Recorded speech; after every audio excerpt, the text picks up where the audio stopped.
Hi, good morning, good afternoon, good evening, depending on wherever you're watching us from. I'm Eugene, the host for today's edition of HR Digest, brought to you by Sadat HR Consult. Sadat is an HR firm with over 20 years experience in providing HR solutions to organizations in the area of talent acquisition, learning and development, performance management, and learning and development training, job analysis, salary benchmarking, as well as general advisory services. You can locate Sadat Consult at Ashamba Runabout, close to the GBC off the Michelle Camp Road. Today, we have an interesting topic to discuss. Before I do that, I'd like to acknowledge the presence of our audience. So kindly go to the chat box, just type your name and your location so that we can properly acknowledge you. So today we have a very important personality in our midst. She is in the person of Mrs. Yvonne Redu Apagli. She's an astute HR professional with many years of experience in the profession. She has exposure in the various industries, that's the NGO, telecom, media, and the shipping industry. She's also an entrepreneur who leads the H4 Factor and the Takwa Foundation. Takwa Foundation is an NGO that supports the needy with used clothes, money, and sanitary pads.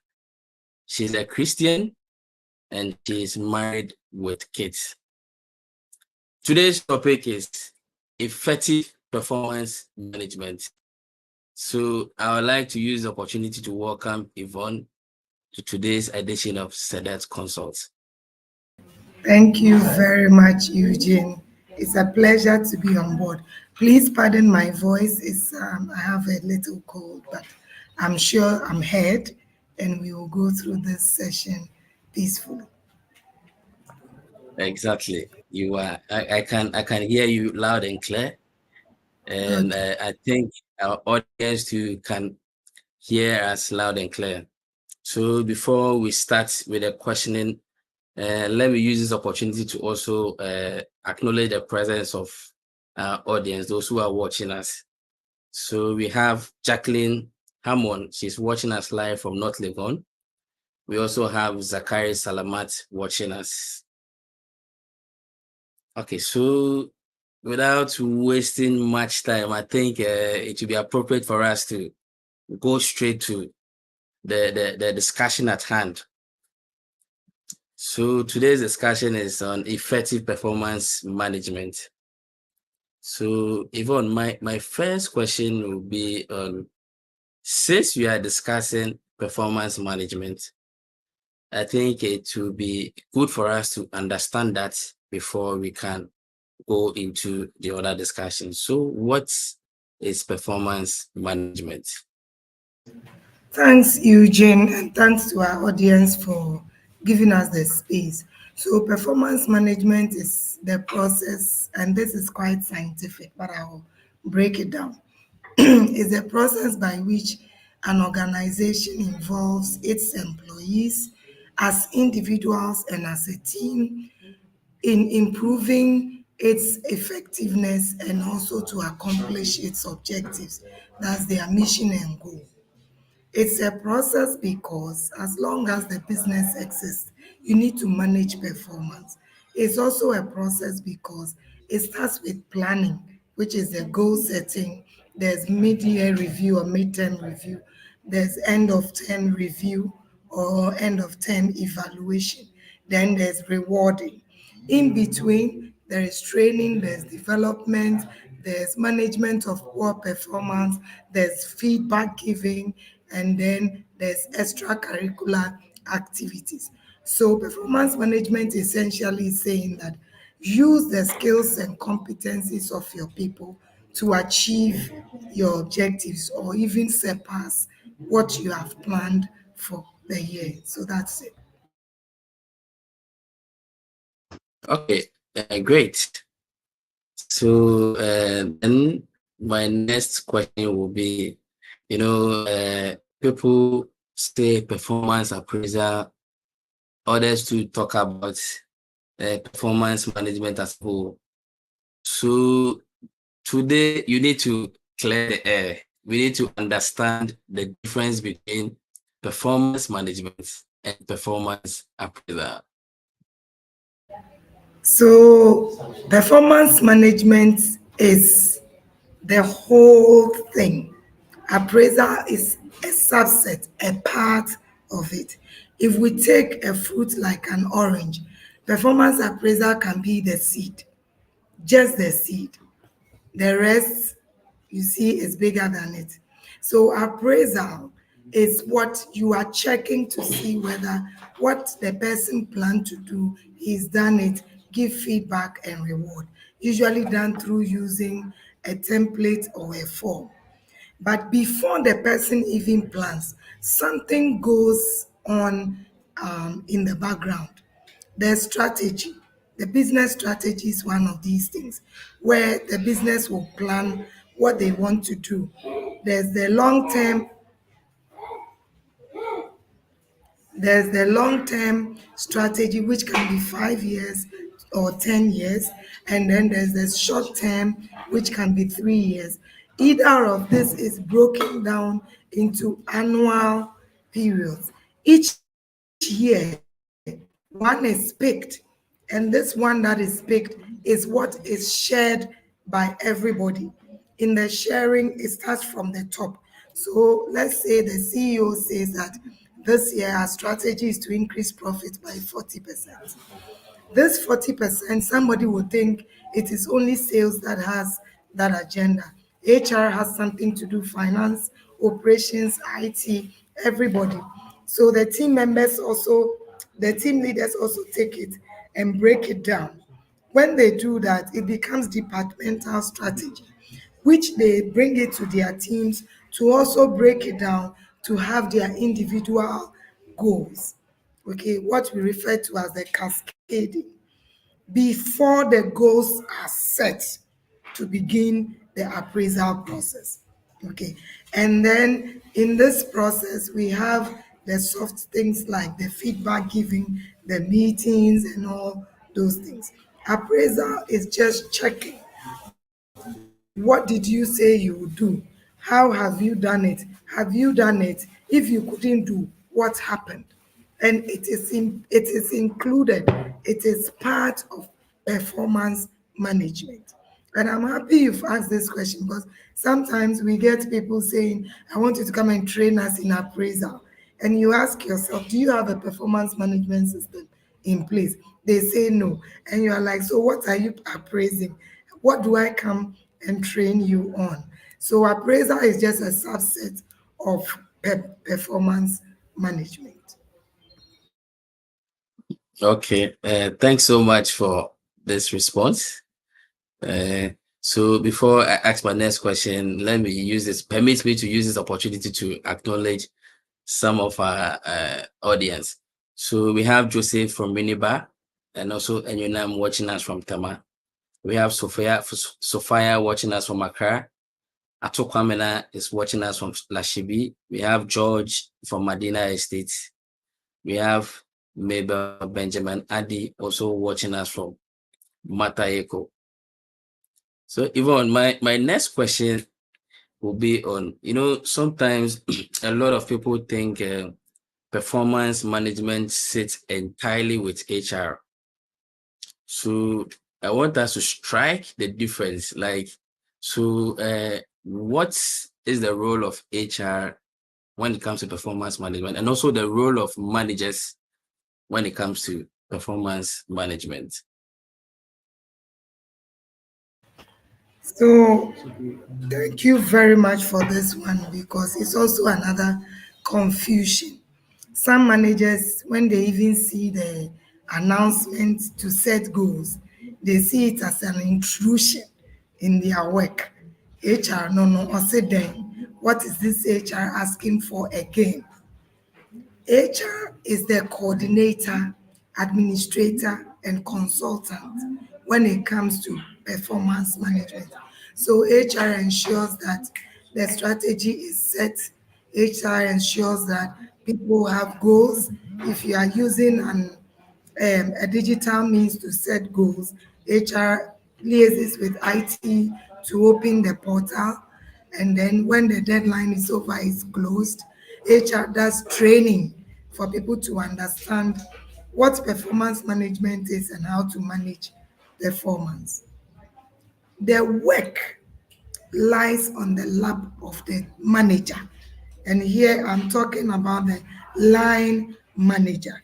It is part of your administrative duties.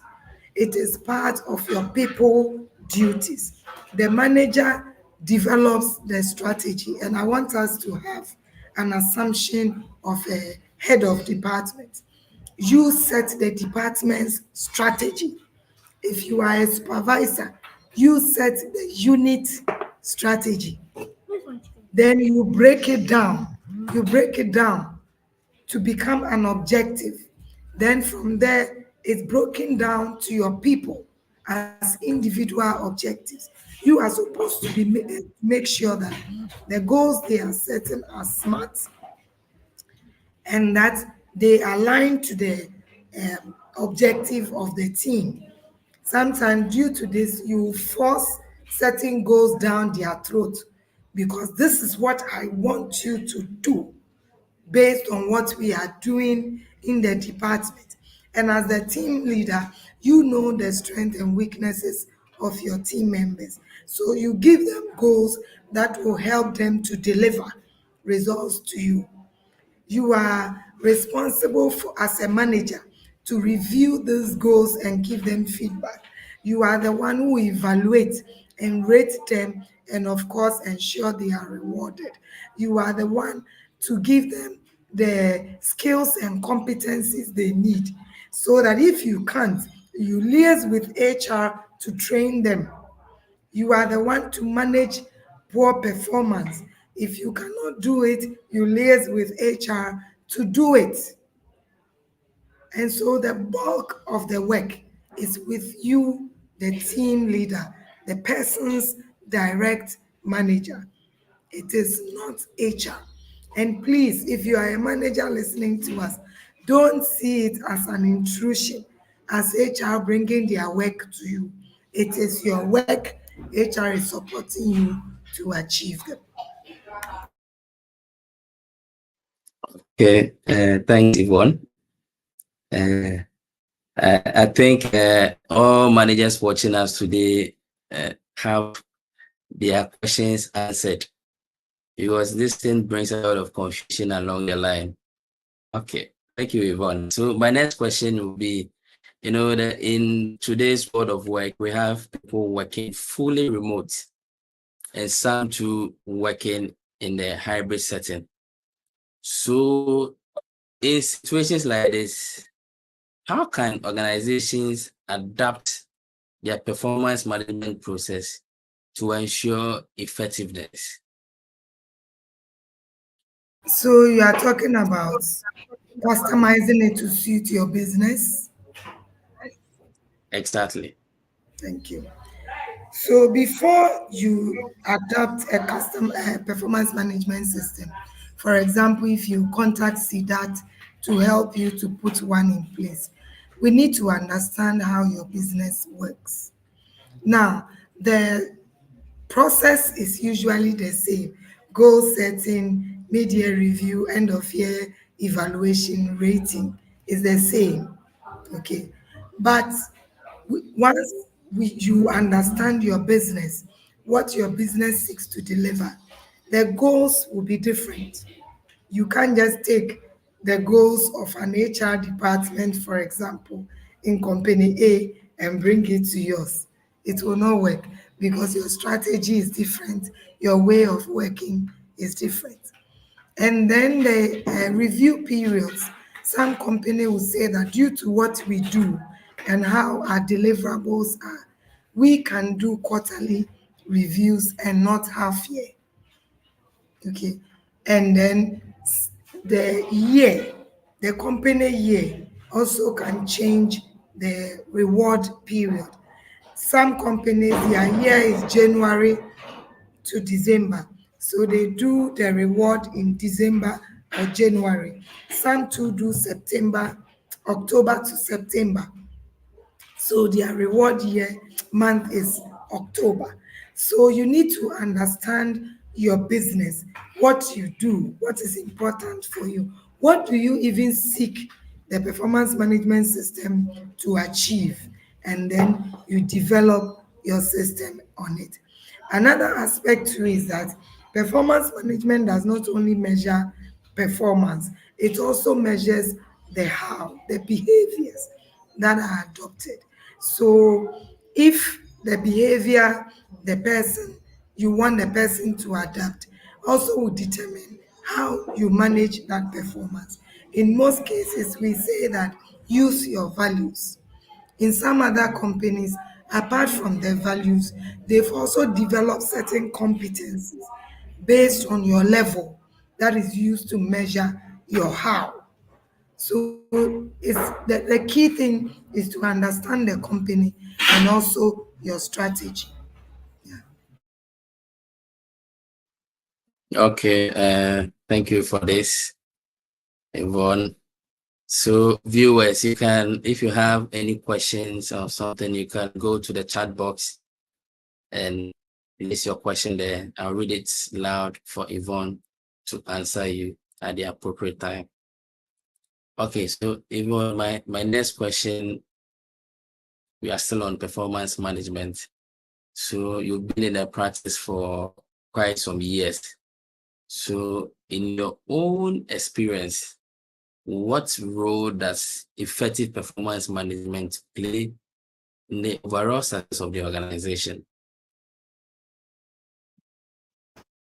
One key thing is that performance management brings focus.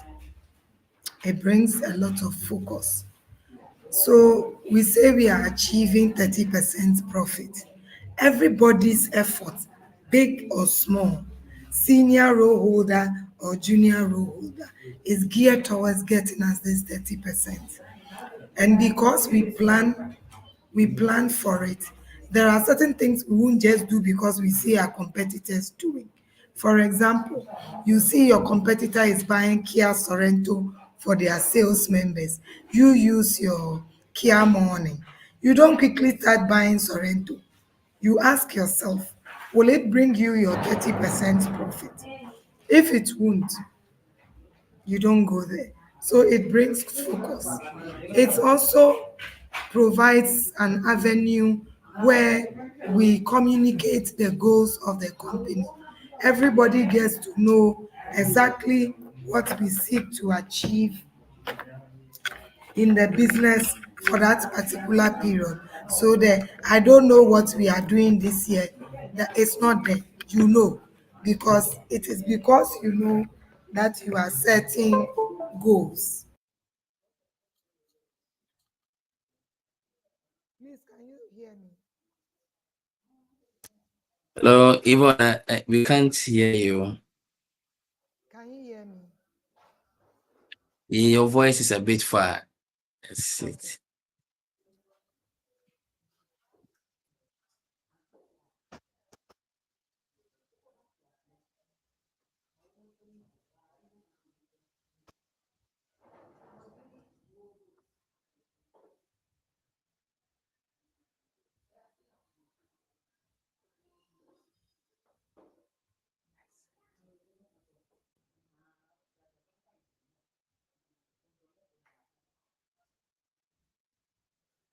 Can you hear me now?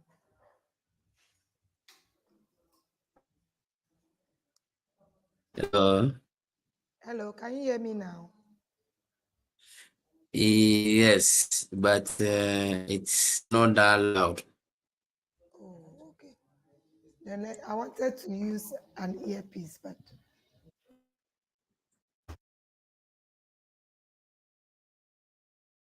Now we can't hear you at all.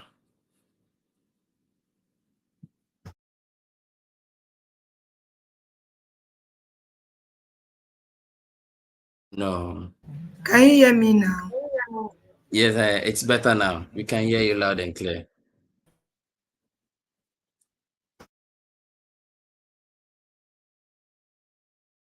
Okay. Okay. So we were talking about the importance of performance management, right? Yes. Yes. Eugene, are you there? Yes. Can you hear me? Eugene, are you there? Yes, Yvonne, I can hear you loud and clear. Eugene, are you there? If you are speaking, it looks like you are on mute. Hello.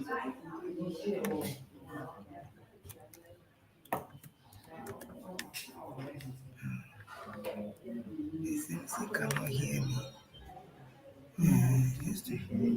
This one is even better because it's type C. So now it's direct. But this one, if I speak.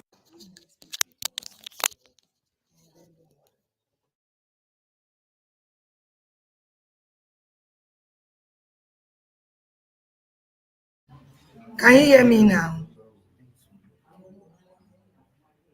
Yes, Yvonne, I can hear you.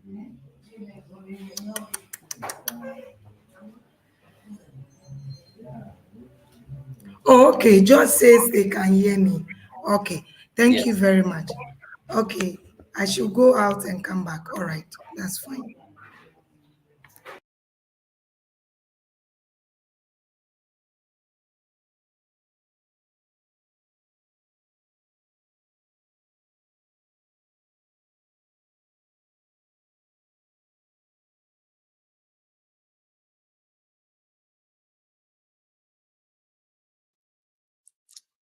Okay, viewers. So we're having a little technical challenge. So once we sort it out, Yvonne will be back and then we'll continue the discussion.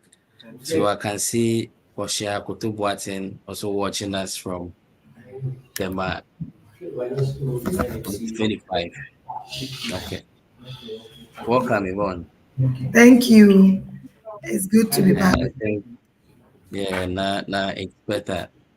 We can hear you We were loud. talking about the benefits of performance management, and I mentioned that it brings focus because we are all geared towards achieving one thing. It's also an opportunity to communicate the goals of the company because you know the company's targets, where we are going, and it is based on that you set the goals. It also provides an inspiring business environment because we all know what we are doing, we all know what we seek to achieve, and we are working towards that. It improves relationships between managers and their team members. This is because no matter how much you hate your team member or the team member hates the manager, and I'm using hate with caution, you have to meet 3 times a year. Meet at goal setting, meet at review, meet at evaluation. Secondly, it is you, the manager, your goals that you have shared for the team. So it is in your best interest to motivate your team, make them happy, provide them with all that they need to achieve their goals for you. So it brings good relationship. It also increases the internal communication and even communication with our external clients. Okay, so that our clients, when we are speaking, we speak with one voice because we all know where we are going. It also makes us see the business results. In some companies, every quarter, the result is shared, so everybody knows that we set 30% profit, which will be, let's say, $100 million. Quarter 1, we have 20. Quarter 2, we have achieved 45. The employees can easily see a trend and know whether it will be achieved or not. And because they will be given bonuses, if they see that they may not achieve, everybody doubles up to make sure it is achieved. It also provides a justification for the programs and the things we do, so that when I come that buy the Kia Sorento, the question you ask me is how much would the Kia Sorento bring that the Kia Morning cannot bring? Okay. Essentially, it will help you to know where you are now where you want to go, how you want to go, who you want to go with, and who should be dropped. So effective performance management can help with recruitment, training, because you know the gaps they have that you should train them on. Succession planning is also in there, where you use it to prepare people for higher grounds. Rewards, effective decision making, who should be promoted, who should be demoted, who should be transferred. It's all based on the performance management. So it is quite beneficial if a company has it and practices it. Great. That was a loaded response. Thank you, Yvonne. Okay, so my next question will be, a lot of companies preach about, as for this organization, we are performance driven. We are performance driven. So we want to understand, how can you promote such culture in your organization? A performance driven organization is saying that we come here to give results, we come here to achieve results. It's not just process where at the end of the day you say you are tired, but you can't even prove what you did to show the tiredness. Okay. And so they use the performance management in every aspect of its work. What it means is that after the goals are set, individuals break it down into activities. So every month, the person knows what they should achieve. Every week, the person knows what they should achieve.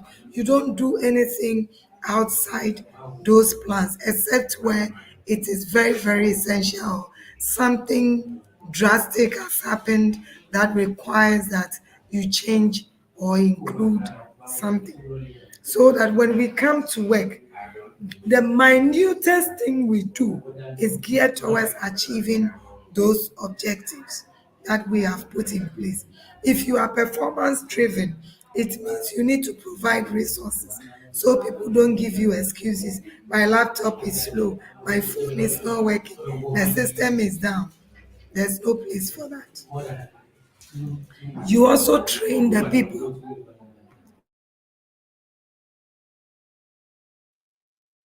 You also train the people so that they are well equipped to deliver. The person does not know Excel. You want them to give you reports with graphs. It will not work. So you train them as well. It also requires leadership commitment. You can't tell us to perform when you are the top. You are not performing. We need to see it. Having a performance driven environment goes beyond just having a performance management system. It's about fairness, consistency. It's about having your policies, processes, procedures in place. It's about not by working your people, but still achieving your objectives. Okay. And you would see that of all that I'm saying, having the performance management in place becomes a good foundation for the performance driven environment. Okay. So I think you made mention of training. So my next question will be on underperformance. So let's say in an organization, there is one employee whose performance does not meet the standard. In situation like this, what would you recommend? Now, as part of the performance management process, is one aspect of it called the individual performance improvement program. These days, I understand it's called PEP, not PIP. PEP says Performance Enhancement Program, and PIP is Performance Improvement Program. So whether you go for PIP or PEP, it's the same thing.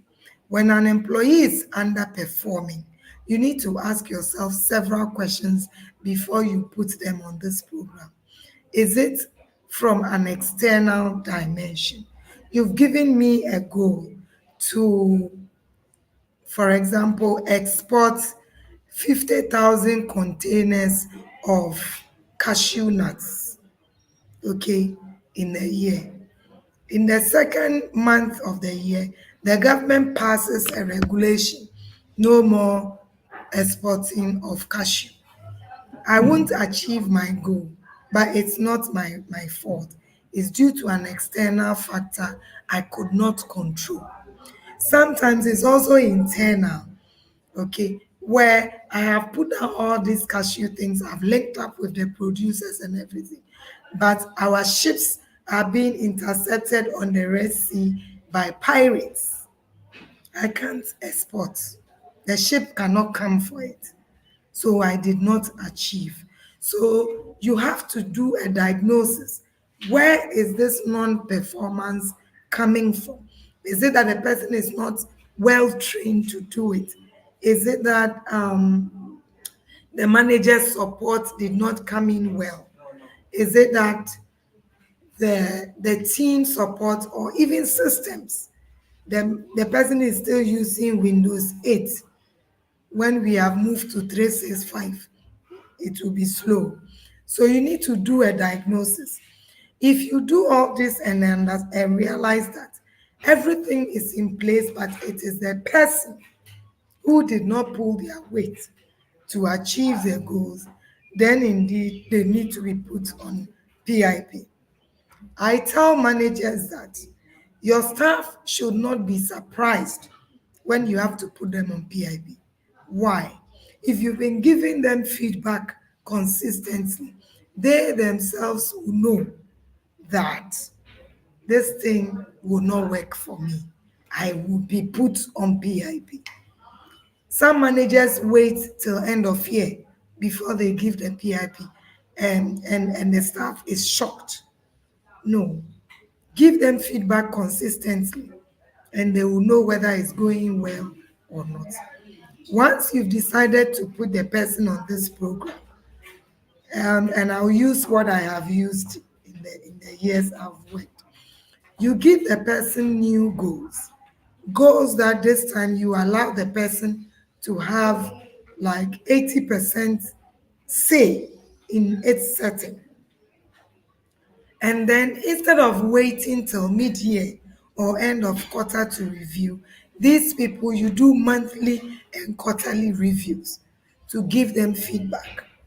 Now, let me sign another note of caution here. The Labor Act allows us to terminate or dismiss employees based on non-performance, but it is a disciplinary issue.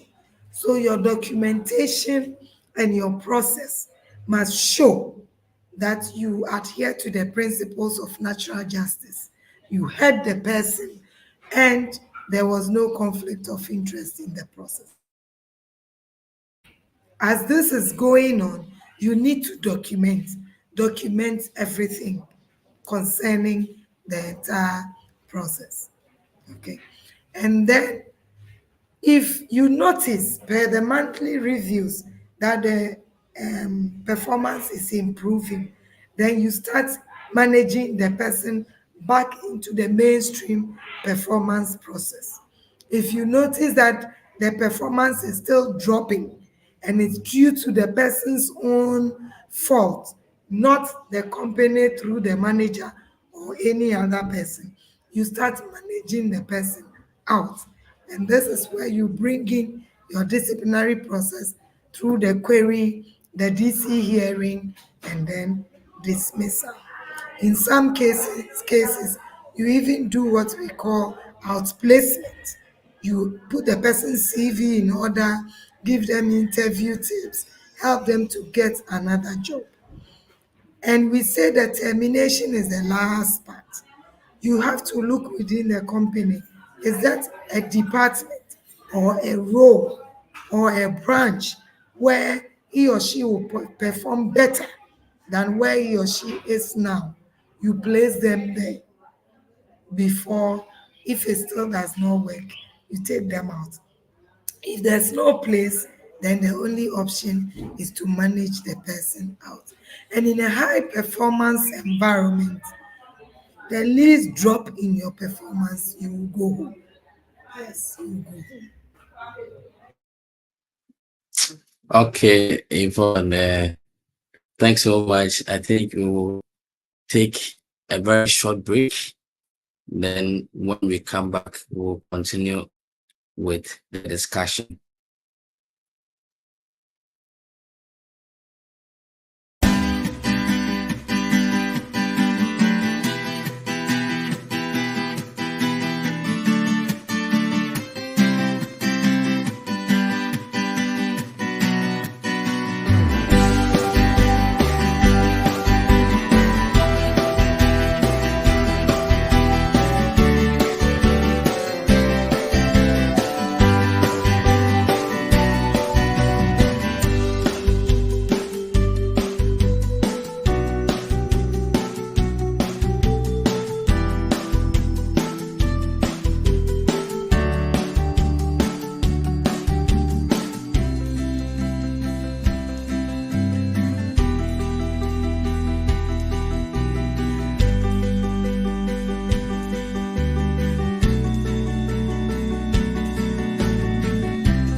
Okay, welcome back. So before we continue with the discussion, I can see Michael Kisi here. Michael is always here. Thanks so much for the support. He's watching us from Cape Coast. And also, before I continue, I'd like to let you know that there is an upcoming performance management training which is being organized by Sedat Consults. So the training will take place, I think, from 28th to 29th February 2024. I will share details as we go on with the discussion. Okay, on. So my next question will be on performance and rewards. Is there a link, and how do you use rewards to enhance people to perform well in an organization? So anytime we talk to managers, companies about performance management, we let them understand that when you don't have a reward aspect to the performance management process, it will die typically after 3 years. It will die because when people notice after a number of years that no matter what they do, nothing comes up of it. After the longest is 3 years, they lose interest. When they see that HR says it's time to set goals, they will be like, these goals we've been setting, nothing happens. And yeah, it's not necessary, it's not important. So you should have a reward system in place. Some do the bonuses, which are tied to your performance rate. So let's say the bonus is 1,000. If you score a 4, you get 1,000. If you score 3, you get 750. If you score 2, 500. If you score less than 2, you don't get anything. And then the rest is shared for the high performance. Some also put a percentage increase on top of the salary increment based on your performance. You need to reward people for that. And someone will ask, but at the end of the month, we pay them. Yes, you too. That's for the basic that they come to do. You are using performance management to push them further, to make them go beyond their comfort zone. And so the reward becomes the extra that they get. And that's why in most companies, bonuses are paid only when you exceed target. So we said 30% profit, but you brought in 36, then bonus will be paid. But if you bring in the 30, you are not getting anything. What does this do? It will push them next year to go further. So the reward must be linked.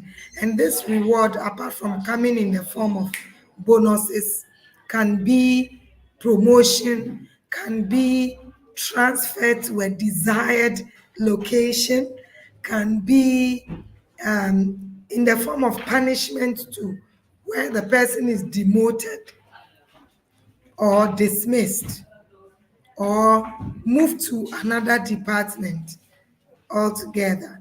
Okay, so it must be linked to rewards, it must be linked to punishments as well. Because remember, it is the business's goal we are all achieving. If you don't do your bit, don't expect to have anything extra. And this must be known to the employees from the onset that when we do this, this is what we get. Then we all push ourselves to get it for the company and for ourselves as individuals. So it must be linked. Okay, that's great. I believe we have some CEOs and then head of HRs here listening to today's nuggets, because when you link performances to rewards, you tend to get a lot of high performance. So that brings to my next question, Yvonne. So in a situation where an individual, let's say an employee who performs very well, in fact, he's a high performance and he's been identified as a star in the organization, but for some reasons, his performance starts dropping. In situation like this, as an HR manager or an HR person, how will you deal with such situation? High performers easily lose interest when certain things don't happen. One of it is when the work becomes monotonous. It's the same thing I'm doing. They lose interest and they lose focus. But even before I go there, you need to do a diagnosis. What is causing Yvonne not to perform like she used to? Sometimes it could be a personal problem I'm having. That one, as a manager, you help the person to deal with them. It could also be from the office. I expected that after 2 years of consistent high performance, I'll be promoted. But I can't be promoted because there's no vacancy for me up there and we can create a new role for me. And so I decide not to pull my weight again. So for these people, you need to first of all give them challenging work, stretch them beyond their capacity, put them on projects, put them on committees, take them along to high level meetings. Okay. Then also, when it comes to the bonuses, make their bonuses bonus. Let their bonus. Okay. So in some companies, what they do is that after the bonus has been shared, all the ones that they took from those who couldn't attain the highest marks is shared for these high performers. So they get much more than what they were supposed to get. And then also, such people like to be involved. They like to know what is next for me, what is ahead for me. Let them know it. And consistently, if you know vacancy cannot be immediately created, help them to understand that that is not their limit. Better days are ahead. And you do this through transparency and then the challenging work as well. The committee projects and high level meeting attendance do a massive work on them. But it starts by knowing where the deterioration is coming from. Then you can address it appropriately. Okay, great. So our viewers, please get your questions coming. I'll start reading the questions for Yvonne to answer. But Yvonne, I have one more question. So I want us to discuss training. So, what role does training plays in performance management?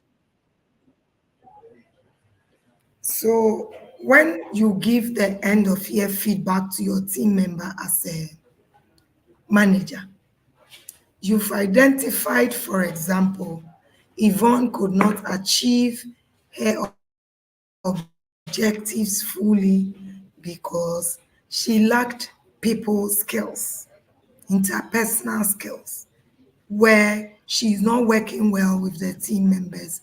She quickly gets angry. She does not give input at meetings and rubbishes people's opinions.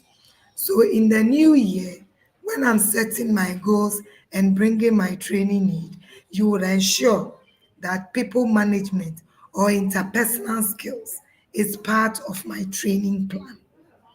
So one benefit of performance management is that it helps us to identify training needs. Also, when I have set my goals, and let's say my goal is to do aggressive selling to bring in 30% revenue, okay, and I realize that in order to achieve this goal, I need to be conversant with the company's products and services. So I'll be trained in that so I can sell. That is also another place we can get the training needs. You need to also train them, and training is one of the steps in performance management.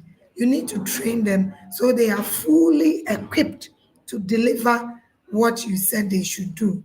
Remember, I mentioned that you don't want them to come and give you excuses. I couldn't do it because I don't know how. And some of this training I'm talking about are so simple, so unimportant, like even makeup skills, where you are training the salespeople on how to do proper makeup so they don't appear to the customers like akabutobis, masquerades. And here too, we are not talking about technical training like degrees and diplomas and MBAs and PhDs. We are talking the soft skills, team leadership, effective listening, effective communication, presentation skills, all those soft skills. And that is why when Siddharth is running these free things and people don't take advantage, I just laugh. It's free. You take advantage, it improves your performance. Okay. So it's training and development is for even the training plan for the company comes from the performance management. And it is also implemented to help people perform their work. And so on most appraisal forms, there is a portion for training where the staff and their manager identifies training programs to help the employer. So it is very linked, very linked. Wow, interesting. So that means when we handle the performance management very well, it helps us in our training needs identification. Okay. So if I will go ahead and read some of the questions that I've gotten from our viewers. Okay, so Sophia Tijani, she says, is it advisable to link performance management with reward? And also, would you advise the linking? Like I said earlier, when there's a reward to performance management, it pushes people to work. Okay. We all do things because of something we are expecting, or and this expectation can be inherent or external. Like we talk about intrinsic and extrinsic. I'm doing this session this afternoon because I feel motivated. I enjoy doing it. I love linking up with other practitioners to share the little God has blessed me with. Okay. So that is why I'm doing it. So at the company level, people will come in and go. You've told them pick the bottle from Accra and deliver it at a Asimfusu. They will do it. But when you let them know that you will be rewarded, they would either pick it faster. So instead of getting to Asimfusu in December, they will get there in October because they know there's a reward. Or they will pick more than one bottle so that by December, instead of one bottle, they've sent six because they know something is coming to them. So you need to link it. And like I said, without the rewards, it will die. They will lose interest. And usually it starts from even the managers. Delinking it, I wouldn't advise you to delink it from performance. But this is what some companies do. At the end of the year, if we have achieved our objectives, every staff starts off with a certain amount, let's say 1,000 Ghana. And then addition to that is what you did, you get an additional amount. So the delinking, I won't advise from where I sit. It must be linked. What I don't like and won't recommend is the salaries, where some people increase the salaries based on your performance. Because if you increase my salary from 1,000 to 1,005 because of my performance in 2024 and 2025, my performance falls, you will still have to pay me 1,005. You can't go down. If you won't top up, that's fine. Okay. And then in situations where the company did not achieve its target or there is no money, you still have to pay the 1,005. So why don't you pay me 1,000, which is my salary? Then the 500 becomes my bonus. If I don't perform well, you don't pay. If the business does not have money, you are not forced to pay. Here too, I want to include something. Bonuses are discretionary. It is not a mandatory thing. So that when they don't pay bonus, you take your company to court. No. But we encourage them to pay as much as possible. But if you are here and you are a manager, understand this so you manage the expectations of your team. Okay, that's great. So it is very important for us to link rewards to performance management if we really want to have results. Okay. So yeah, we have Rose Adwa Oche watching us from Asinfosu. And also Frances has a question. So would performance management system not also help in the company's success planning efforts? So Let me take performance management. Okay. Yvonne, please go ahead.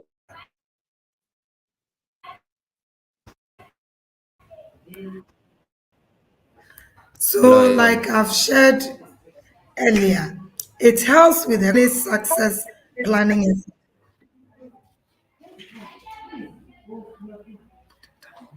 Hello. Hello, Yvonne. Please, you can go Yeah, ahead. good. So, performance management improves the likelihood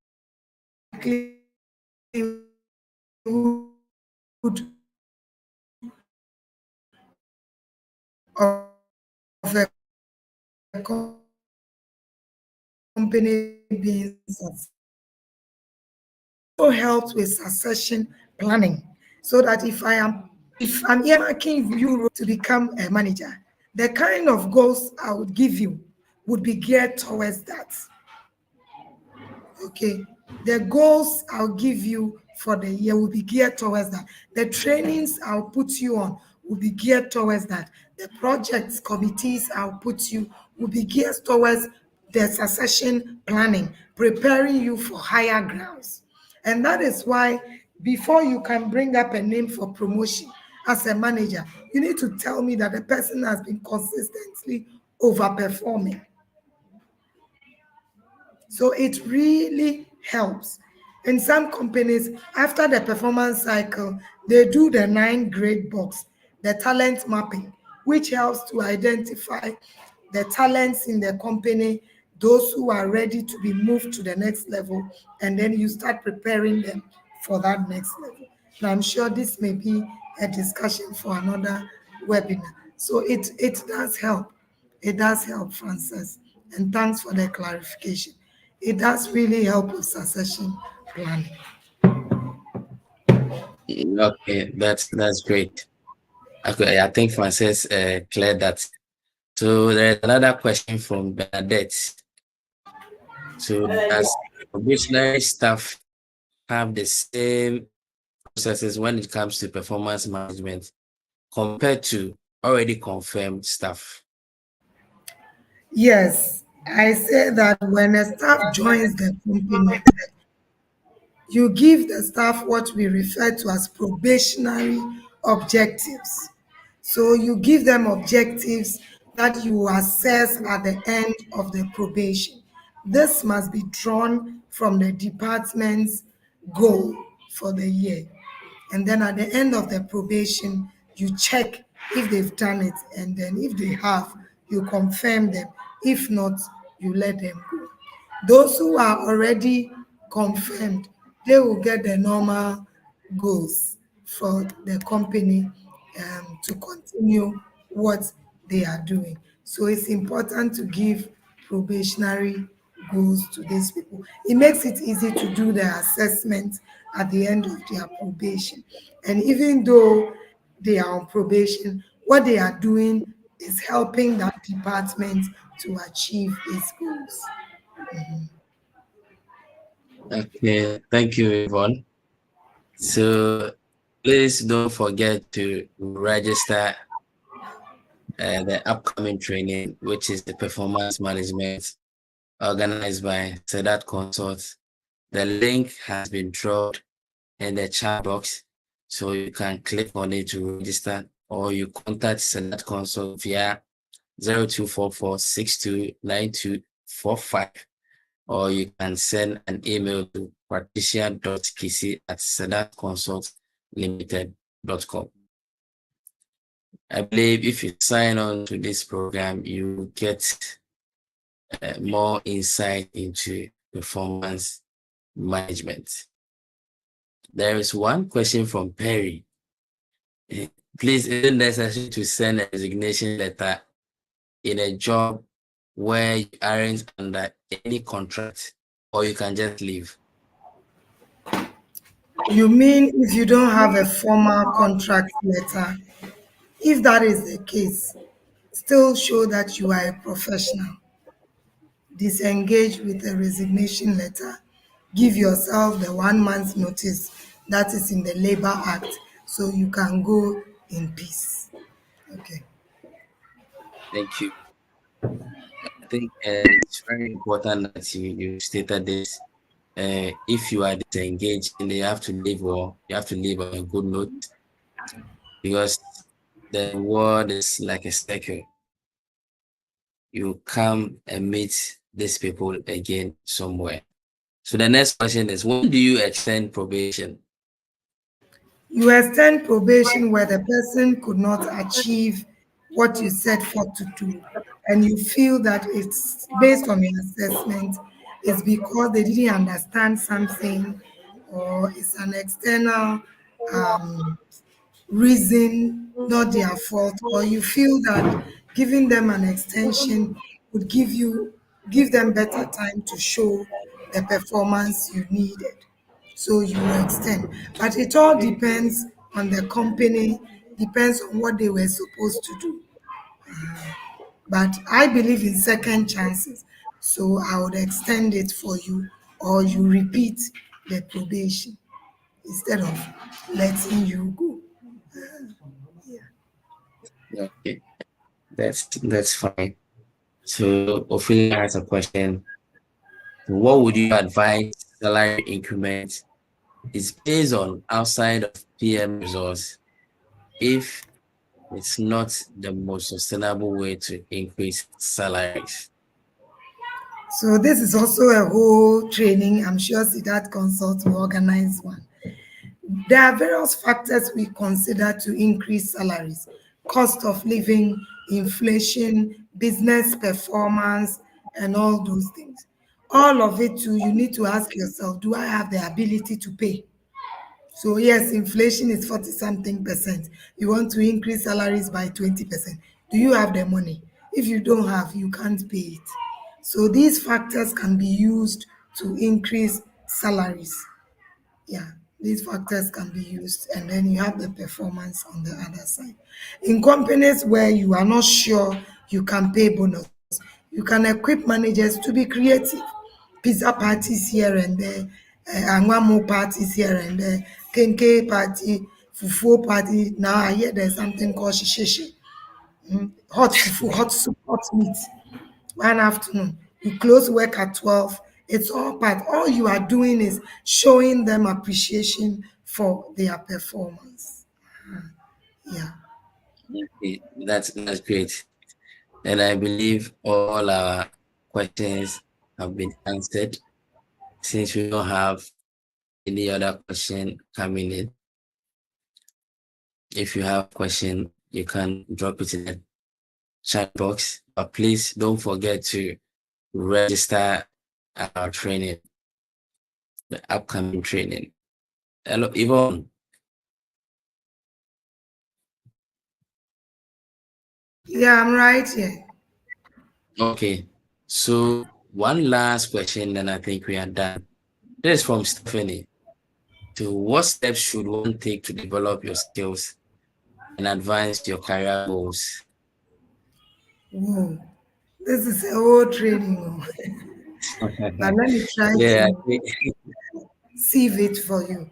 First of all, you need to ask yourself, what do you want to be? And what do you want to be is not for 5 years, 10 years. Think of after retirement. That thing should sustain you. Then, based on that, you look at your strengths, your weaknesses, the opportunities it offers, and the threats. And then you develop actions to build your career. It includes education, it includes having a mentor to direct you. So you can use that to no, improve your career. okay, all right. Thanks so much, Yvonne. And it's been a great session today. And so we would like to take your final word so that we can close today's edition of HR Digest. Thank you. If you work in a company that has performance management system in place, you are in a good company. Don't rush to leave. If you want to join a company, ask them if they have one. If you are an HR person, to make sure your company has a performance management system. It benefits the company, it benefits the managers, it benefits the employees. It's important that you get it settled. Thank you very much. Thank you, Yvonne, and thanks so much for today. And then our audience, as usual, will be making this program a success. Continue watching this space. We'll meet here at the same time next week to discuss a different topic. Visit our website, go to all the social media pages, search for Sadat Consult, and you also find us there. And don't forget to register for the effective performance management training, which is coming on from 28th February to 29th February. Thanks so much for your time, and bye-bye. Bye.